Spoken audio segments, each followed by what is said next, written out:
చెడిన సమాజాన్ని సహిస్తున్నాడు దేవుడు ఎందుకు అనే ఈ సభలలో దేవుని యొక్క దీర్ఘశాంతం, సహనం, మనుషులందరి పట్ల ఆయన కలిగి ఉన్న ఎంతో ఓర్పు, వీటిని గూర్చి గత 2 రోజులుగా మనం మాట్లాడుకుంటూనే ఉన్నాం ప్రియులారా. అయితే చెడుతనాన్ని చూచి సహించలేని కన్న తండ్రి ఎందుకు ఇంకా ఈ భూమి మీద మిగిలి ఉన్న దుష్టజనులైన మనుష్యుల కొరకు తన ప్రకృతిని సైతం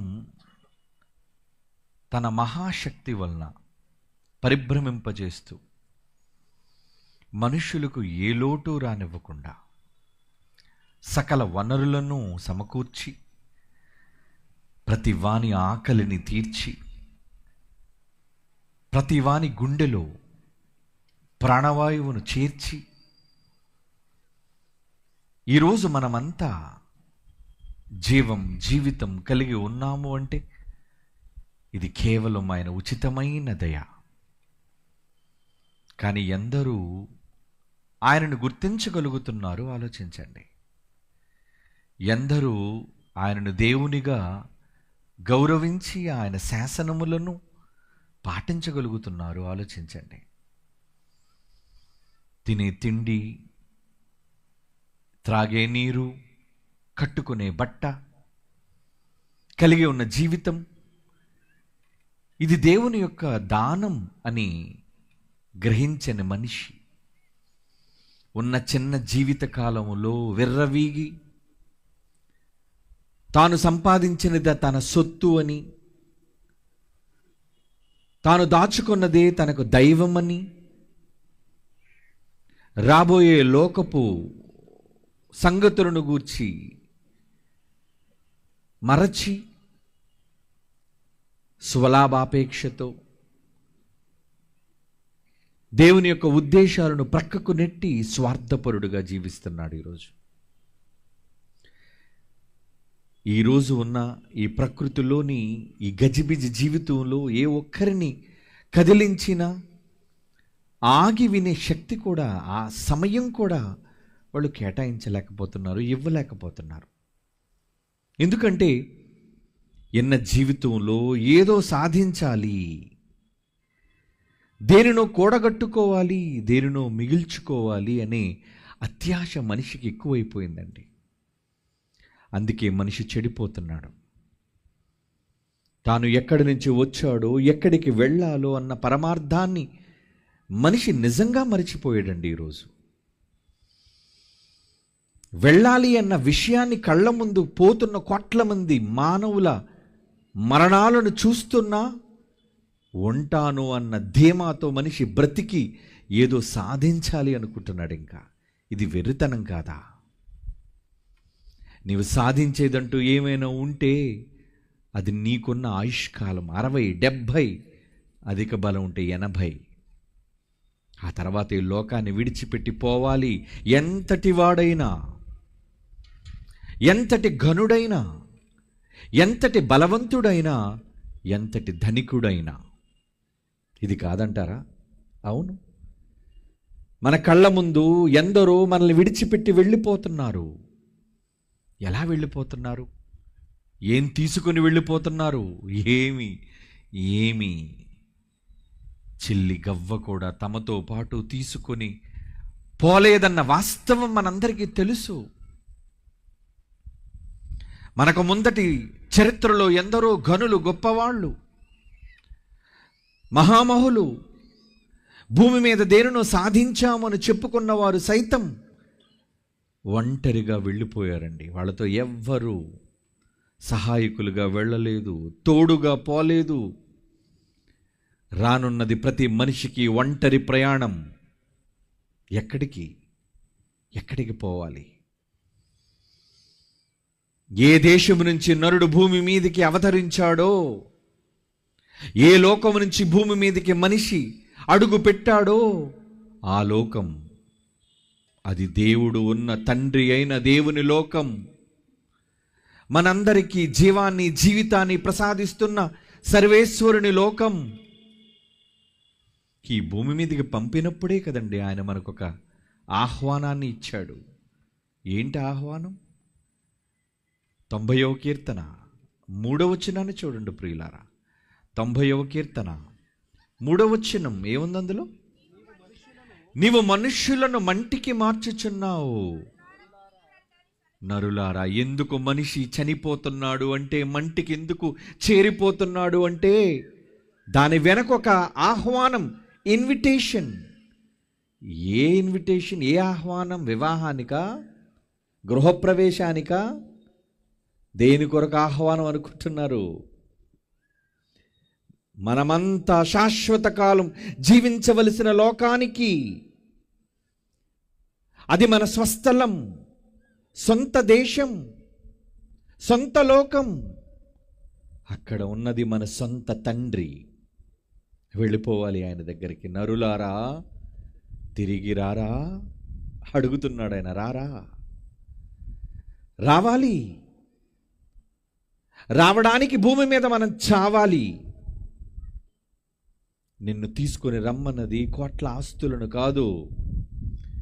భూమి మీద నువ్వు ఎంత సంపాదించావో సంపదను మూట కట్టుకొని రానాయనా అని అనలేదు, అడగలేదు నీ తండ్రి. ఏమడిగాడు? నా కోసం బ్రతికి రానాయనా, నా కోసం బ్రతికి భూమి మీద నా మహిమ కొరకు జీవించి రావాలి నాయనా నువ్వు. ఒక యేసు వచ్చారు లోకానికి. తన పనిని ముగించుకుని వెళ్లే ముందు ఆయన ఏమంటున్నారో చూడండి. యోహాను సువార్త 17వ అధ్యాయం 4వ వచనం. యోహాను సువార్త 17వ అధ్యాయం 4వ వచనం. తండ్రి, చేయుటకు భూమి మీద ఏ పనులైతే మీరు నాకు ఇచ్చారో ఒక్కటి కూడా విడిచిపెట్టలేదు నాయన. నేను సంపూర్ణముగా నెరవేర్చి ఈ భూమి మీద మిమ్ములను మహిమపరచితిని. అవునండి, ఆయనను మహిమపరచడానికి యేసుక్రీస్తు వారు వచ్చారు. ఇదిగో వచ్చేస్తున్నాను. ఏం తీసుకుని వెళ్ళాడు? ఏం చెప్పండి? ఏం పట్టుకుపోయాడు ఆయన? ఆయన వెళుతూ మాత్రం చెప్పాడు, నేను వెళుతున్న లోకం ఒక మహాలోకం. ఆ లోకానికి నేనే మార్గం చూపిస్తాను. నేను మరలా వస్తాను, మిమ్మల్ని తీసుకుని పోతాను నాతో ఉండడానికి. అది మన తండ్రి ఉన్న లోకం. అది. గెట్ రెడీ, సిద్ధపడండి అని చెప్పి వెళ్ళాడండి. వస్తాడు, మాటిచ్చాడు, ఖచ్చితంగా వస్తాడు. ఆయన ఉన్న లోకంలో మనల్ని తీసుకుని వెళ్ళడానికి మరలా రాబోతున్నాడు ఆయన. అది లోకం నమ్ముతుందా? హేళన చేస్తుంది. ఏసట వస్తాడట, తీసుకు వెళతాడట. ఈ లోపు నువ్వు పోతున్నావు కదా. నువ్వు ఉంటున్నావు పోని? నువ్వు ఉంటావా? ఎవడు ఉండిపోతున్నాడు చెప్పండి? సంపాదించినదంతా భూమి మీద విడిచిపెట్టి ఒంటరిగా పోవాలి. ద గ్రేట్ బిజినెస్ మ్యాగ్నెట్ ఎవరు? అంబానీ. ఏమండి, చాలా సంపాదించాడు కదండి, చాలా సంపాదించాడు. ఈ మధ్యన చనిపోయాడు ఎవరు? టాటా, రతన్ టాటా, కుబేరుడు. ఎన్ని రంగాలు, ఎన్ని వ్యాపారాలు, ఎన్ని కోట్ల రూపాయలు ధనం, కోటాను కోట్ల రూపాయల ధనాన్ని సంపాదించాడు. పెళ్లి లేదు, పిల్లలు లేరు, వెళ్ళిపోయాడు, ఒంటరిగా పోయాడు. ఏం తీసుకెళ్ళాడు? ఏమండి, ఏదో ఒక పెట్టి చేయించారు, పెట్టెలో పడుకోబెట్టారు, తీసుకువెళ్ళారు, ఖననం చేసేశారు. అయిపోయింది, అయిపోయింది, జీవితం సమాప్తం. ఈ చెడిన సమాజంలో నువ్వు ఇదేనా సాధించాలి అనుకుంటున్నావు? నిన్ను సహిస్తున్నది, భరిస్తున్నది ఎందుకో తెలుసా? నువ్వు తన కొరకు బ్రతకాలని.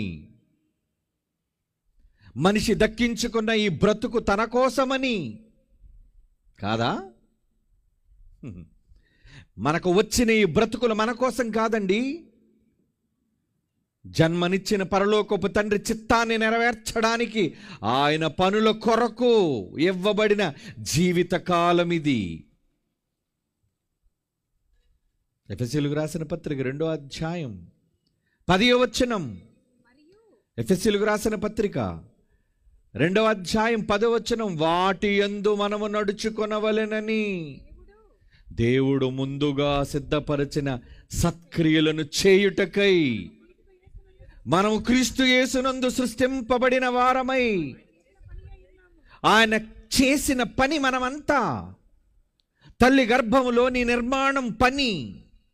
ఎందుకు చేశాడు ఈ ఆకారం? ఆయన ముందుగా సిద్ధపరిచిన సత్క్రియలను చేయుటకై అంటున్నాడు. చూడండి, చేయాలి. ఏం చేస్తున్నారు మీరు? ఏ పనుల మీద ఉన్నారు మీరు? ఎవరి పనుల మీద ఉన్నారు మీరు చెప్పండి. ఈ 3 గంటలు 4 గంటలు ఆయన మాటలు వినడానికి వచ్చారు. రేపు సూర్యుడు ఉదయించినప్పటి నుంచి ఎవరి పనులు మనవి? అంతా మన పని, మన పని, మన పని, మన పని. ఎక్కడుంది తన పని? ఫిలిప్పీ పత్రిక 2వ అధ్యాయం 21వ వచనమండి. ఫిలిప్పీ పత్రిక 2వ అధ్యాయం 21వ వచనం. అందరూ ఈ చెడిన సమాజంలో ఒకరినొకరు చూసుకొని, అదేంటండి వాళ్ళు ఇల్లు కట్టుకుంటున్నారు, ఆస్తులు కొనుక్కుంటున్నారు, బంగారాలు సంపాదించుకుంటున్నారు, విలాసవంతమైన జీవితాలు గడుపుతున్నారు అని ఒకరినొకరు చూచి తమ సొంత కార్యములు చూచుకొనుచున్నారే గాని యేసు ఉన్నాడని, యేసు తండ్రి పనుల మీద వచ్చాడని, మనమంతా ఆయన పనుల కోసం భూమి మీద పనులు పూర్తి చేసి వెళ్ళాలని ఎవరు చూస్తున్నారు చెప్పండి? చూడరు. ఎవరి పనుల మీదండి ఉంటున్నాం మనం? ఈ రాత్రి మనం ఆలోచించాలి. నీ పనుల మీద ఉంటే నీకు రాదు జీతం. మీ పనుల మీద మీరు ఈ జీవిత కాలాన్ని ఉపయోగించుకుంటే మీరు వెళ్ళరు పరలోకం. రాసి పెట్టుకోండి. మీరు పరలోకానికి వెళ్ళాలి అంటే మీరు దేవుని పనుల మీద ఉండాలి. ఎక్కడున్నాయి ఆయన పనులు? ఎక్కడ రాయబడ్డాయండి ఆయన పనులు? మీ చేతిలో ఇవ్వబడింది పుస్తకం, 66 పుస్తకాల జీవగ్రంథం. అందులో ఉన్నాయి, చదవండి. మీరేం చేయాలో అందులో ఉన్నాయి. భూమి మీద పుట్టిన ప్రతి మనిషి ఏం చేయాలో దేవుడు ముందుగా వ్రాయించాడు. నువ్వు పుట్టక మునిపే ముందుగా వ్రాయబడిన సంగతులను, విషయాలను చదువుకొని వాటి ప్రకారం చేయాలి. 12వ ఏట యేసుక్రీస్తు వారు చిన్నపిల్లాడు, అమ్మా నాన్నలు విడిచిపెట్టి వెళ్ళిపోయారు కంగారులో. మరల వెతుక్కుంటూ వచ్చారు. దేవాలయంలో కూర్చున్నాడు పసివాడు.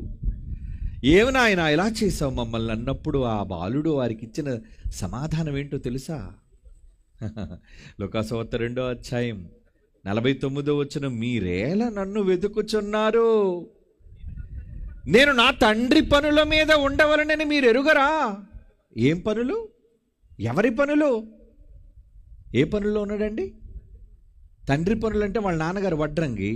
అక్కడ ఏమైనా మరి చెక్కలకు వస్తున్నాడా? ఆయన కుర్చీలు చేస్తున్నాడా? బల్లలు తయారు చేస్తున్నాడా? లేదు. భూ సంబంధమైన తండ్రి పనుల మీద లేడు. వయసు ఎంత? 12. మనం 25, 30, 40, 50, 70. ఎవరి పనుల మీద ఉన్నామండి? ఇంత వయసు వచ్చినా ఎవరి పనుల మీద ఉండాలో తెలియక బ్రతుకుచున్న వాళ్ళం మనం. ఇంకా ఎవరి పని చేయాలో తెలుసుకోకుండా ఉన్నవాళ్ళం. ఎంత బాధాకరం చెప్పండి. పసివాడు 12వ ఏటే తెలుసుకున్నాడండి. అంటే 12వ ఏట నుంచి పనులున్నాయా చెప్పండి? మీరు అనుకుంటారు బాప్తీసం తీసుకున్నంత వరకు నాకు ఏ పని లేదనుకుంటారు మీరు. అవునా? పిల్లాడిని చూచి నాయన బాప్తీసం తీసుకోరా, ఉండమ్మా, యూత్గా ఉన్నాను, ఎంజాయ్ చేయి నీ ప్రపంచాన్ని. సరే నాయన, నువ్వు ఎంటర్టైన్మెంట్ ఎంజాయ్మెంట్ అన్నీ అయిపోయిన తర్వాత వచ్చేయి దేవునిలోనికి. అప్పుడు నువ్వు బాప్తీసం తీసుకొని ఎవరి పనిలో ఉండడానికి? దేవుడి పనిలోనా? కానీ యేసుక్రీస్తు వారు ప్రతి మనిషికి పని ఏ ఏట నుంచి ఉందని చెప్తున్నాడు ఆయన? 12వ ఏట. 12వ ఏటే పనులు ఉన్నప్పుడు మీకు ఎన్ని సంవత్సరాలు? అందరూ 12 పైన ఉన్నారు. మెజారిటీ 99% 12 సంవత్సరాల పైన ఉన్నోళ్ళే అందరూ. 12 ఏళ్ళు పైన ఉన్నోళ్ళే. మరి పనులు ఉన్నాయా మీకు? ఎవరి పనులు? ఏం పనులు? మీ పనులు, మీ సొంత వాళ్ళ పనులు. మీ సొంత ఊరి పనులు, మీ సొంత సంపాదన పనులు, మీ పని మీ పని మీ పని, ఇది దేవుని పని అనుకుని చేస్తే మీకు రాదు పరలోకం. చెడిన సమాజంతో మీరు చెడ్డవారిగా మారిపోతారు, మర్చిపోకండి. సమాజం చెడిపోయింది, సమాజం చెడిపోయింది అని మీరు మాటి మాటికి సమాజాన్ని చెప్పడం కాదు, ప్రభువుని నమ్మి మనం కూడా చెడిపోతున్నాం. పని చెయ్యక, ఏమండి, పని చెయ్యక చెడిపోతున్నాం మనం. ఎలా వస్తుంది పరలోకం? ఏ పని లేకుండా ఎవరిస్తారు మీకు చెప్పండి పరలోకం? ప్రతి నెల 25,000 జీతాన్ని మీరు డ్రా చేయాలంటే బ్యాంకులో ఏం చేయాలి? టైంకి ఇవ్వబడిన టైంలో మీరు బ్యాంకులో హాజరు కావాలి. మీకు ఇవ్వబడిన విధులను చేయాలి. బ్యాంకుకి రాకుండా సొంత పనుల మీద తిరుగుతున్నారు అనుకోండి, ఏం చేస్తాడు మేనేజర్? ఏం చేస్తారు చెప్పండి పై అధికారి? 30 రోజులు నీ సొంత పనుల మీద తిరిగి 1వ తేదీ వచ్చేసావు అనుకోండి బ్యాంకుకి, అయ్యా నా జీతం. ఎక్కడిది జీతం? ఏం చేశావని జీతం? పనుల మీద తిరిగానండి. ఎవరి పనులో? నేను మీకు ఇచ్చిన పనులు కాదే, బ్యాంకు పనుల మీద కాదే నువ్వు తిరిగింది, నీ సొంత పనుల మీద తిరిగో. No pay, no work, no pay. నీకు పని లేదు, నీకు జీతం లేదు. మరి భూమి మీద కన్ను మూసిన తర్వాత మనం ఎక్కడికి వెళ్ళి నిలబడాలి అనుకుంటున్నారు? ఎక్కడికి వెళ్ళి నిలబడతాం తెలుసా అండి? 2 కొరింథీ పత్రిక 5వ అధ్యాయం 10వ వచనం చూడండి. బైబిల్కు బైబిల్ సమాధానం. బైబిల్లో మీ కొరకు వ్రాయబడిన క్రియలే మీకు సమాధానం. 2 కొరింథీ పత్రిక 5వ అధ్యాయం 10వ వచనం. ఎందుకనగా తాను జరిగించిన క్రియల చొప్పున, తాను జరిగించిన క్రియలు, నువ్వు భూమి మీద చేసిన పనులు, అవి మంచివైనను సరే చెడ్డవైనను సరే, ఈ శరీరముతో దేహముతో జరిగించిన వాటి ఫలము ప్రతి వాడు పొందునట్లు మనందరం క్రీస్తు న్యాయపీఠము ఎదుట అటెండ్ కావాలి, ప్రత్యక్షం కావాలనో. వెళ్ళిపోవాలి మీరంతా, మనమంతా వెళ్ళి నిలబడాలి చేతులు కట్టుకొని. ఎక్కడ? క్రీస్తు న్యాయపీఠం. ఏం చేస్తే అక్కడ నిలబడతారు? మీరు భూమి మీద చేసిన మీ దేహముతో జరిగించిన క్రియలు, అవి మంచి ఉంటాయి, చెడు ఉంటాయి. ఇంతకీ మనం బ్రతికున్నప్పుడు ఏ క్రియలు చేస్తున్నాం? మంచా చెడా? ఆలోచించండి. ఏమండి? దేవుని కొరకు చేస్తే మంచి, మీ కొరకు చేస్తే చెడు. రాసుకోండి, మరలా చెప్తున్నాను. దేవుని కొరకు మీరు పనులు చేస్తే అవి మంచి క్రియలు. మీ కొరకు మీరు అలిసిపోయినంత పనులు చేసుకుంటే అవి చెడ్డ క్రియలు. ప్రభువా, నా పిల్లల కోసం, కుటుంబం కోసం, పోషణ కోసం రెక్కలు ముక్కలు చేసుకుని, నా ప్రాణం పోయినంత వరకు నా ఆరోగ్యం అంతా ఖర్చు పెట్టి, నా శక్తినంతటిని ధారపోసి పిల్లలకు పెళ్లి చేశాను, ఇల్లులు కట్టాను, ఆస్తులు సంపాదించాను. ఇదిగో చచ్చి నీ దగ్గరకు వచ్చి నిలబడ్డాను అంటే దేవుడిస్తాడా? నో, ఎవడో. నీకు పరలోకం రాదు. పరలోకాన్ని సాధించాలి అంటే దేవుడు నీ కొరకు సిద్ధపరిచిన సత్క్రియలను చేయాలి. అప్పుడే జీతం. ఎలా వస్తుంది జీతం? ప్రకటన గ్రంథం 22వ అధ్యాయం 12వ వచనం, 2వ మాట చూడండి, ఏమనుంది అక్కడ? ప్రకటన గ్రంథం 22వ అధ్యాయం 12వ వచనం. వాని వాని క్రియల చొప్పున ప్రతి వానికి ఇచ్చుటకు నేను సిద్ధపరిచిన జీతము నా యొద్ద ఉన్నది. నా యొద్ద ఉంది. మీకు జీతం నా దగ్గర ఉంది. అంటే పరలోకానికి వెళ్ళాలంటే జీతం ఉండాలా? ఏది మీ జీతం? ఏమైనా జీతాన్ని సంపాదించుకున్నారా? ఏమండి? మీ జీతాన్నంతా ఇక్కడ సంపాదించుకుని దాచి ఇళ్ల మీద, వస్తువుల మీద, భూముల మీద, బంగారాల మీద, మనుష్యుల మీద, వ్యాపారాల మీద పెట్టుబడి పెడుతున్నారు. దేవుని కోసం ఏది పెట్టుబడి? దేవుని కోసం పెట్టుబడి ఏదో తెలుసా? ఇదిగోండి, వెలుగుతున్నాయి లైట్స్, పలుకుతున్నాయి మైక్స్, కనబడుతున్నాయి దృశ్యాలు. మీరంతా ఇక్కడికి వచ్చారే, మీరు రావడానికి లక్షల రూపాయల వ్యయం ఎందుకు చేశారు? పిల్లలు వాళ్ళేమి గుంటూరులోని ఏమండి సంపన్నులు గారు, చిన్ని చిన్ని ఉద్యోగాలు చేసుకునే పేదోళ్ళండి. ఎందుకు వాళ్ళ దగ్గరున్న ధనం అంతా ఒక దగ్గర కూడబెట్టి మిమ్మల్ని అందరినీ ఆహ్వానించి మీకు అవసరమైతే అందరికీ భోజనం సిద్ధం చేసి మిమ్మల్ని అందరినీ కూడా మహాలోకానికి రాజ్యానికి వారసులుగా చేయడం కోసం ఏం చేస్తున్నాడు ఆయన? ఏమండి క్రియలు చూస్తున్నాడు. ఈ పిల్లలు తమ క్రియలు చేస్తున్నారు అంటే ఒక మహాలోకం కోసం ఇక్కడ తమ కష్టాన్ని దేవుని కొరకు పెట్టుబడిగా పెట్టారు. Very good. ఇప్పుడు వారి క్రియలను బట్టి వాళ్ళకి ఏముంటుంది? ఎస్, నీకు జీతం ఉంది నాయన, అమ్మా నీకు జీతం ఉంది తల్లి. ఎందుకో తెలుసా? నా మాటలు వినిపించడానికి మీరు కష్టపడ్డారు. మీ కష్టార్జితాన్ని ధారపోసి మహాజ్ఞాన సంగతులు వినిపించారు. మరి మీరేం చేశారు? వచ్చాం ప్రభువా, విన్నాం ప్రభువా, తిన్నాం ప్రభువా, వెళ్ళాం ప్రభువా, పండుకున్నాం ప్రభువా, తిరిగాం ప్రభువా, పెరిగాం ప్రభువా, చచ్చాం ప్రభువా. అయిపోయిందా? మీకోసం బ్రతికి చస్తే మీకు రాదు పరలోకం. భూమి మీద దేవుని కొరకు బ్రతికి చస్తే వచ్చేది పరలోకం. లోకాన్ని చూచి ఎందుకండి త్వరపడుతున్నారు, తొందరపడుతున్నారు? ఈ లోకం ఒక రంగుల వలయం. మీరు నిజంగా దేవుడి కోసం ఖర్చు పెడితే లోకం అనే మాట ఏంటయ్యా? బుద్ధి లేదా? మాటి మాటకు దేవుడు అంటావేంటి? దేవుడు కూర్చుని సభలు అంటావేంటి? ఖర్చులు అంటావేంటి? నీ పిల్లల భవిష్యత్తు నీకొద్దా? నీ భార్య భవిష్యత్తు నీకొద్దా? నీ భవిష్యత్తు నీకొద్దా అని చెడిన సమాజం మాట్లాడుతుంది. అవి తప్పుడు మాటలు, మర్చిపోకండి, తప్పుడు మాటలు.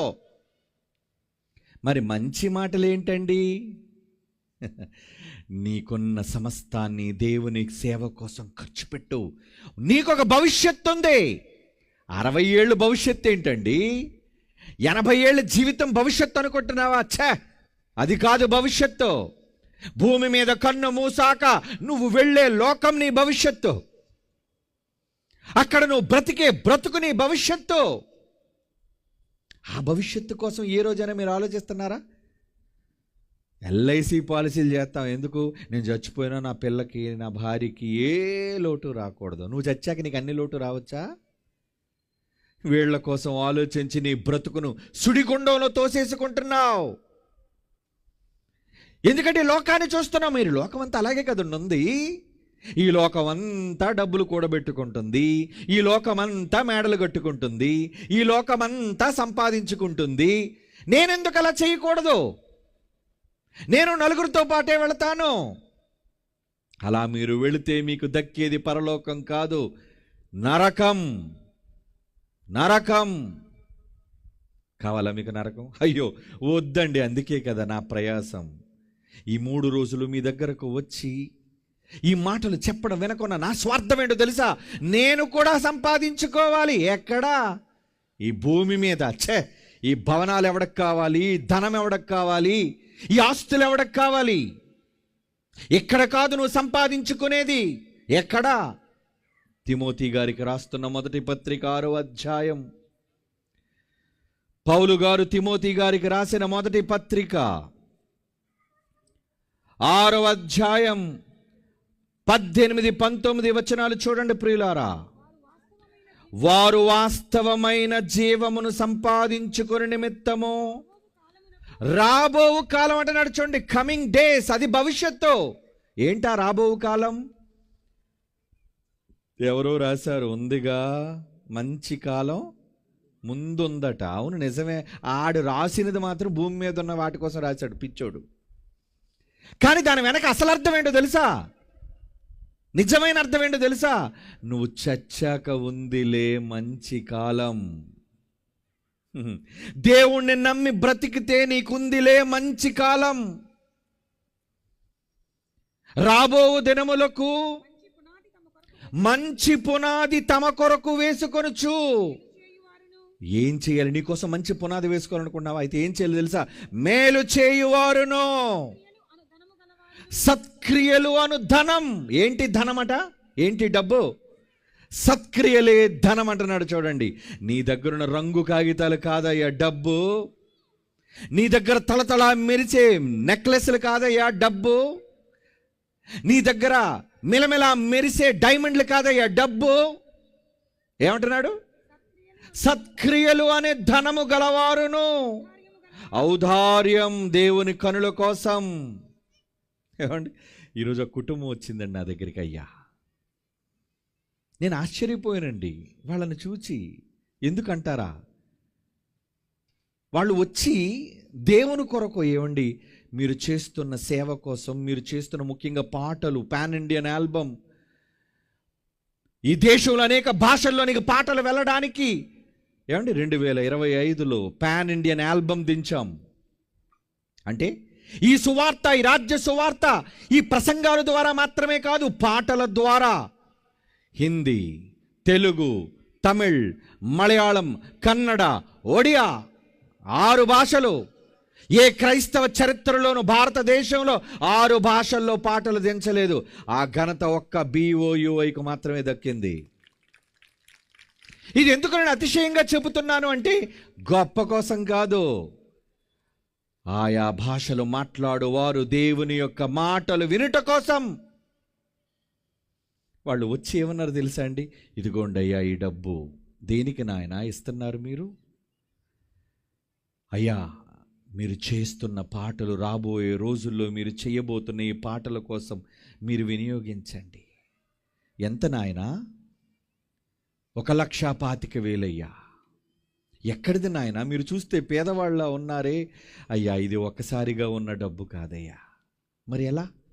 5 సంవత్సరాలుగా మీ పేరు నాకు అకౌంట్ ఓపెన్ చేశారటండి. 5 సంవత్సరాల ముందు. అంటే ఇది 2025 కదండి. అంటే 2020లో పేరు మీద అకౌంట్ ఓపెన్ చేసి ప్రతి నెల 2,000 రూపాయలు నేను నా కుటుంబం జమ చేస్తున్నామయ్యా. ఏమండి, ఏమండి, ఉన్నారా వాళ్ళు? ఉంటే ఒకసారి రమ్మన్నాను వాళ్ళని, త్వరగా రండి. ఒక కుటుంబం ప్రతి నెల 2,000 రూపాయలు బ్యాంకులో జమ. అదిగోండి వచ్చాడు. Very good. ఇక్కడే ఉన్నావు నాన్న. ఏ నాన్న, ప్రతి నెల ఎంత ఇచ్చావు నువ్వు? ఎంత దాచుకున్నావు? 2,000. అలా దాచి 5 ఏళ్ళు తరువాత, ఆఫ్టర్ 5 years 2025లో, అయ్యా డబ్బు మొన్నే కొద్ది రోజుల క్రితమే తీసి నిజంగా దేవుని సేవార్థమై దీన్ని ఖర్చు పెట్టాలి, ఎందుకంటే నిజముగా మీరు దేవుని పని చేసేవాళ్ళు. ఈ పాటల ద్వారా, ఈ మాటల ద్వారా ఈ ప్రపంచం మారాలి. ఏంటి నువ్వేం పని చేస్తున్నావు నాన్న? పొలం పని అటండి. పొలం పని చేసేవాడు ప్రతి నెల 2,000 రూపాయలు 5 ఏళ్లుగా దాచుకొని ఏమనుకుంటాడు? ఏ పిల్ల పేరు మీద ఫిక్స్డ్ వేసుకు. ఆడపిల్ల ఉందా నాన్న నీకు? 2 ఆడపిల్లలటండి. ఏమండి, మరి ఆడపిల్ల ఉండి కూడా పిల్ల పేరు మీద ఫిక్స్డ్ వేసుకోవాలనుకుంటారే. ఈ కుమారునికి ఏం అవసరం అండి? ఆ ధనాన్ని ఇచ్చి దేవుని కొరకు ఖర్చు పెట్టడానికి. వెరీ గుడ్ నాన్న, గాడ్ బ్లెస్ యూ. నీకు 100 రెట్లు ఇక్కడ పరలోకంలో దక్కుతుంది, ఎందుకంటే నువ్వు పరలోకంలో డబ్బును దాచుకున్నావు. దేవుని పిల్లలారా, అదే ఇప్పుడు మీరు చదువుకున్న మాట చూడండి, మరలా చదవండి ఆ మాట. 1 తిమోతి పత్రిక 6వ అధ్యాయం 18-19 వచనాలు. వాస్తవమైన జీవం ఇది కాదు. జీవం ఈ భూమి మీద ఉందా? జీవం నా చస్తాం, విడిచిపెట్టి పోతాం అంతటిని. వాస్తవమైన జీవమును సంపాదించుకునే నిమిత్తం రాబో కాలమునకు మంచి పునాది ఇప్పుడే బతుకున్నప్పుడే వేసుకోవాలి. రాబో కాలమునకు మంచి పునాది తమ కొరకు వేసుకుని వారును మేలు చేయువారు. ఏంటా మేలు? దేవుని పనులనే మేలు, దేవుని సువార్త ప్రకటననే మేలు, దేవుని సేవా కార్యక్రమములనే మేలు. ఇవి మాత్రమే మీ బ్రతుకులలో మేలు, మేలు, మేలు. మర్చిపోకండి. మేలు చేయువారును సత్క్రియలు అనే ధనం. ఇక్కడ భూమి మీద తన కష్టార్జితాన్ని ఇచ్చిన డబ్బును ఏం మార్చేశారండి? పరలోకమందు ధనంగా మార్చేసుకున్నాడు.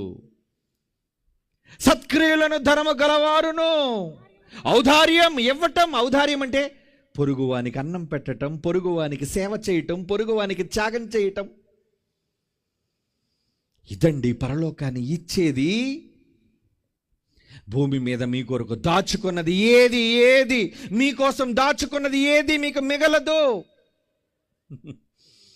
మీకు తెలుసు, అలెగ్జాండర్ ద గ్రేట్ చరిత్ర సృష్టించినోడు, గ్రీకు వీరుడు, ఆడు చచ్చాడు చిన్న చలిజ్వరంతో. మీకు తెలుసు చరిత్ర, అవునండి. చచ్చిపోయాడు.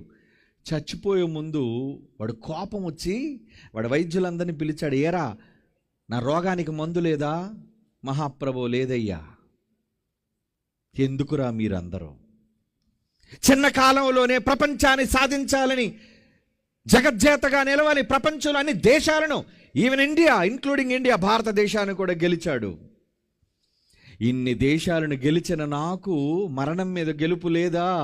ఈ చిన్న రోగం మీద గెలుపు లేదా? లేదు మహాప్రభు. మరి నేను అక్కడి నుంచి కొల్లగొట్టి తెచ్చిన డబ్బు పనికిరాదయ్యా.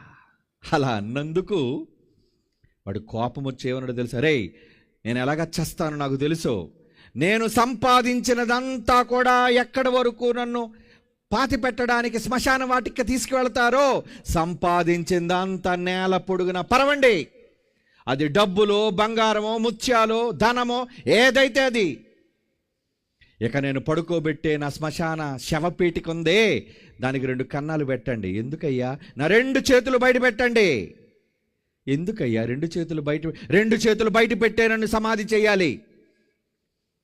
ఎందుకంటే నేను ఈ భూమి మీద ఇంత సాధించి వట్టి చేతులతో చచ్చిపోతున్నాను అనే ఒక సంకేతం భవిష్యత్తులో, చరిత్రలో పుట్టబోయే వాళ్ళకి చెప్పాలి అనుకుని చెప్పి చచ్చిపోయాడు గ్రీకు వీరుడు అలెగ్జాండర్. అడిగన్న గొప్పరో మీరు? ఏం గెలిచారు మీరు? మీ దగ్గర ఎంత డబ్బు ఉంది? వాడే ఏమీ సాధించలేక చచ్చిపోయాడండి. మీరేమి సాధిద్దామని పరుగులు పెడుతున్నారు? ఏమి దోచుకుందాం, ఏమి దాచుకుందాం, ఏమి సంపాదించుకుందాం? ప్రతి మనిషి తన మెదడులో ఆలోచించేది ఇదే. అందుకే చెడు. ఎందుకు మనిషి సమాజంలో చెడిపోతున్నాడో తెలుసా? అక్రమంగా డబ్బు కావాలి, అక్రమంగా ఉన్నత స్థితి కావాలి. అందుకేం చేయాలి? పొరుగున వాడిని కోల్చాలి, అన్యాయం, అక్రమాలు చేయాలి, అవసరమైతే ఎదుటి వాడిని చంపాలి. అందుకే కదండి సమాజం చెడిపోతుంది.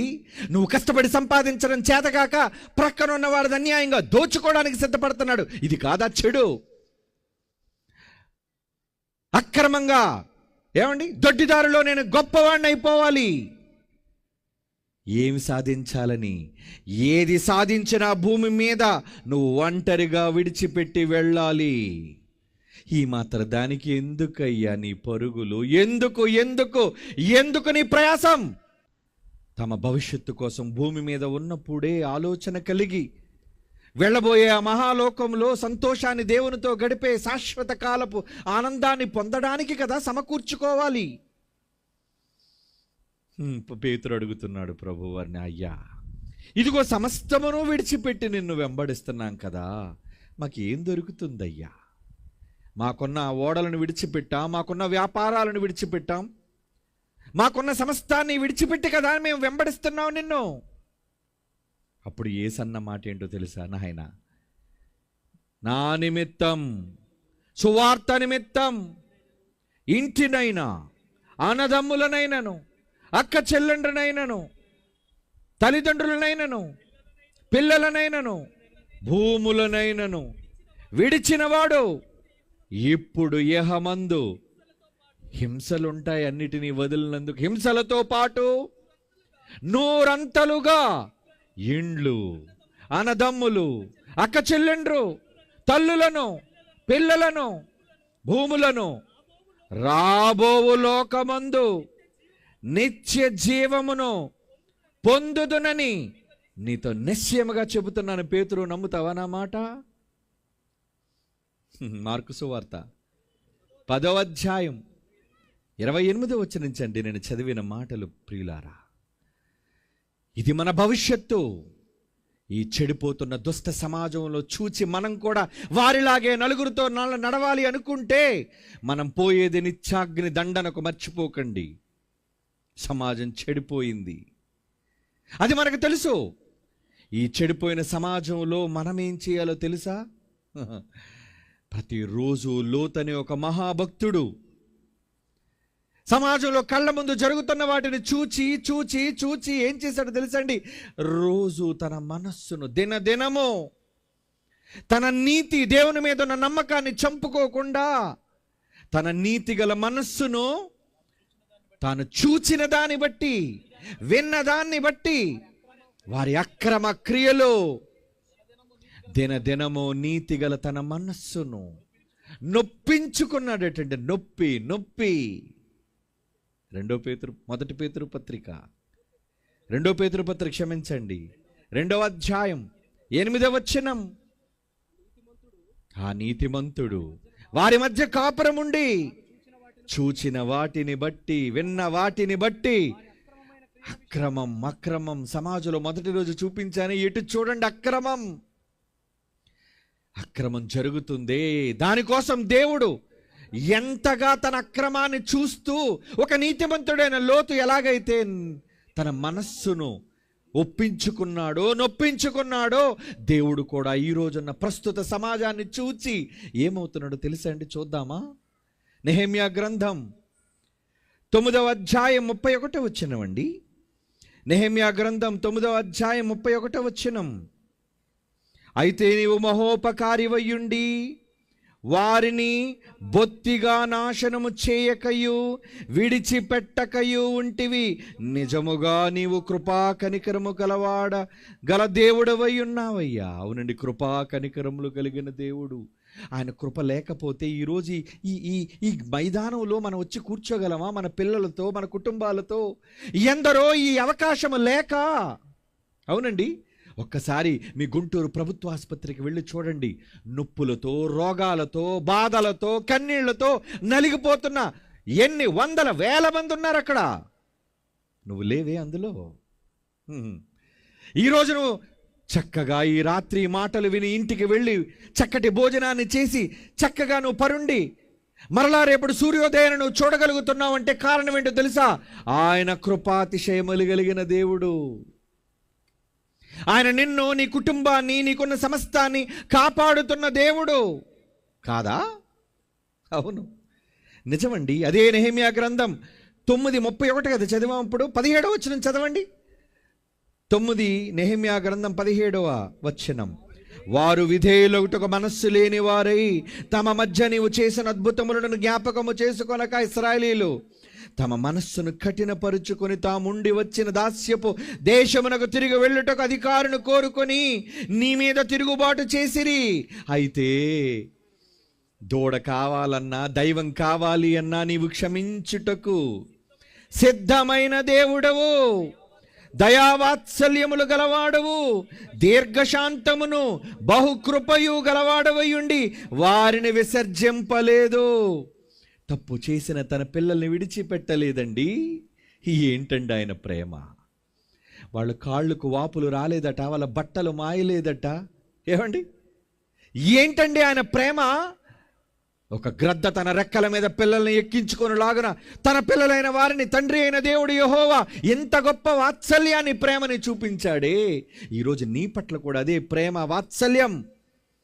తప్పులు చేస్తున్న ఎంతో మంది మీద ఇంకా అదే కరుణ, వాత్సల్యం నా పిల్లలను దేవుడు చూపిస్తున్నాడు. వాళ్ళ పట్ల శిక్షించలేక కాదు, క్షమించుటకు సిద్ధమైన దేవుడు గనుక. చెడిన సమాజాన్ని ఎందుకు సహిస్తున్నాడో తెలుసా? మారడానికి నీకు అవకాశం ఇస్తున్నాడు గనుక. అవునండి, హెబ్రీయులకు రాస్తున్న పత్రిక 8వ అధ్యాయం 12వ వచనం. హెబ్రీ పత్రిక 8వ అధ్యాయం 12వ వచనం.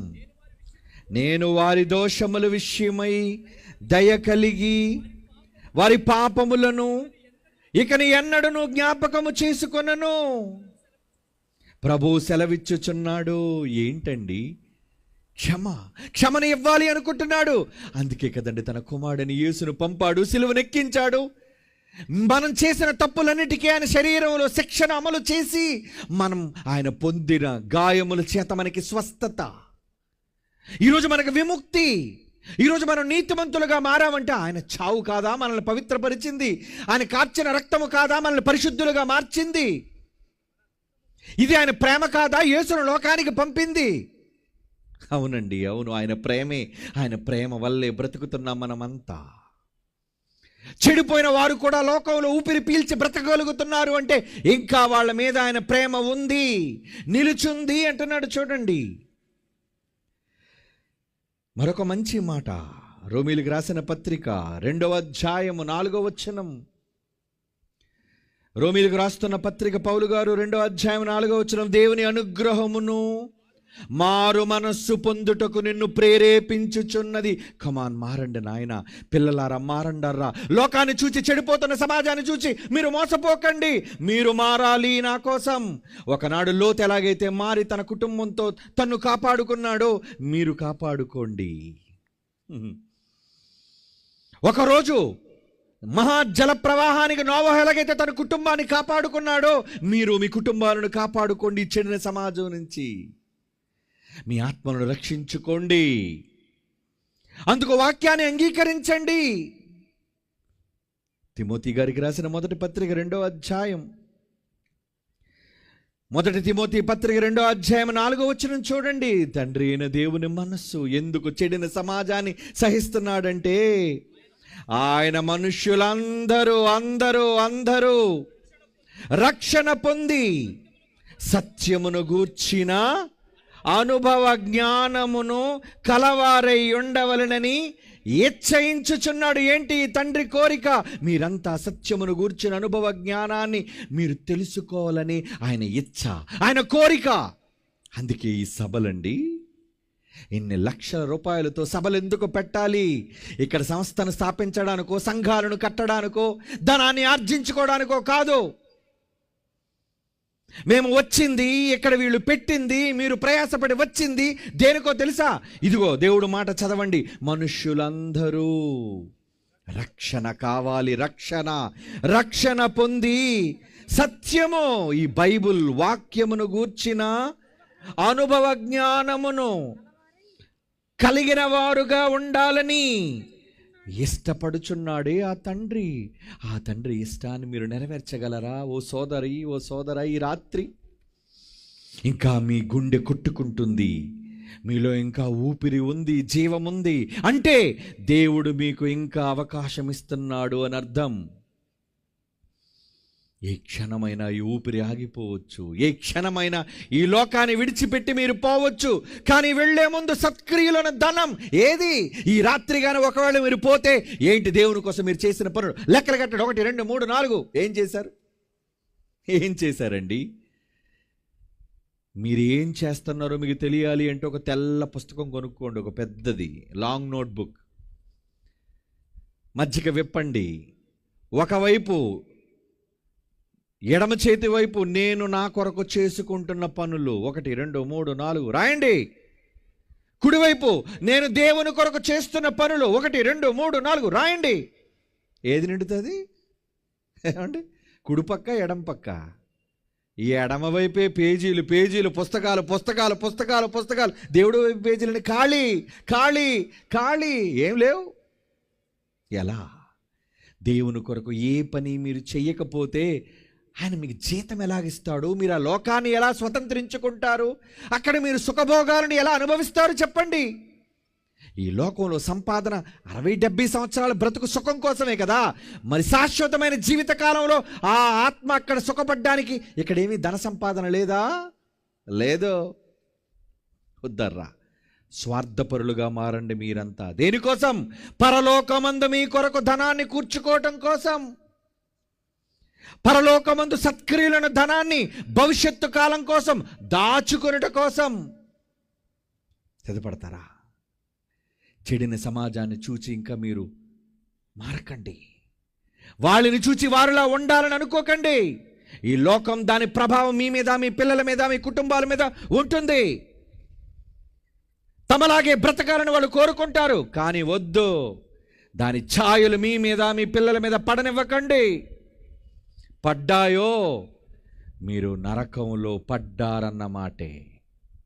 మీ కుటుంబాలతో సహా నరకానికి కుప్పకూలిపోయారన్న మాటే. వద్దది. అది మీ బ్రతుకులలో రాకూడదని మీరు వచ్చారు, అది జరగకూడదని ఎందరి ప్రయాసం. దేవుని పిల్లలారా, ఈ రాత్రి మేము గొంతు చించుకొని మీతో చెబుతున్న ఈ సంగతులు వెనక ఆంతర్యం ఏంటో తెలుసా?